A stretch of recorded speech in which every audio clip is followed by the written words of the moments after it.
በቢሮክራሲያቸው ጭንቅላቱ ታሞ መቃብር ቆፈረ ሬሳ ተሸክሞ እዚህ ደርሰናል። አጃኢብ ነው።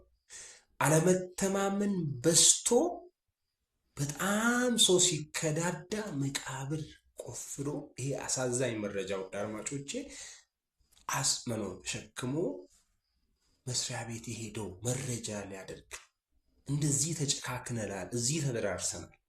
መረጃውን እስቲ ልንገራችሁ። ትንሽ ከበድ ያለ የመረጃ አሳዛኝና ልብ የሚሰብር ዘገባ።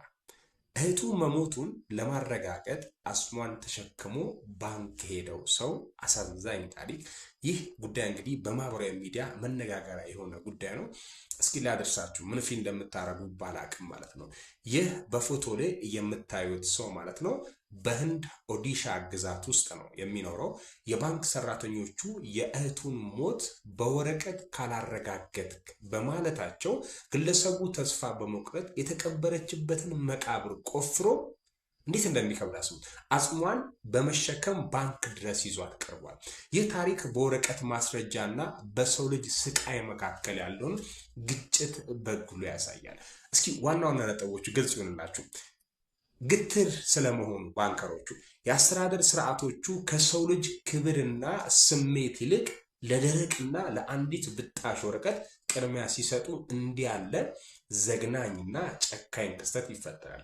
የተስፋ መቁረጥ ጫፍ። ይህ ቢሮክራሲ የበዛበት ሰው ግለሰቡ የእህቱን የባንክ ሂሳብ ወይንም የጡረታ ጉዳይ ለማስፈጸም በቢሮክራሲያቸው በመሰላቸቱ የመጨረሻው አማራጭ አጽሟን ይዞ መቅረብ ግዴታ ሆኖ አገኘ።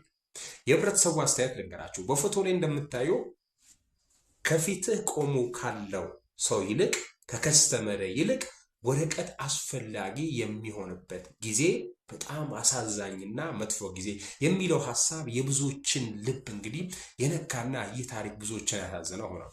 የእርሱ ሐሳብ ምንድነው? ዳራጆች በየመስሪያ ቤቱ የሚያጋጥማችሁ አላስፈላጊ የወረቀት ወከባዎችና ዛሬ ሂድ ነገና የሚሉ ቢሮክራሲዎች በሰው ልጅ ህይወት ላይ እያደረሱት ያለው ጫና እንዴት ታዩታላችሁ?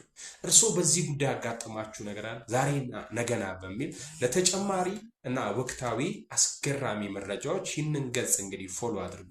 ይህንን ቪዲዮም ላይክ፣ ሼር አድርጉ እባካችሁ። ዛሬ እንኖር እንሙት አናውቅም።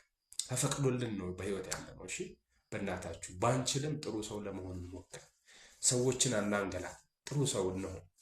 አንድ ሀገር ነው ያለችን፣ አንድ ነፍስ ነው ያለችን፣ አንድ ሃይማኖት ነው ያለችን። ስወዳችሁ ጥሩ ሰዎች እንሆን። እንዲህ አናሰቃይ ሰዎችን።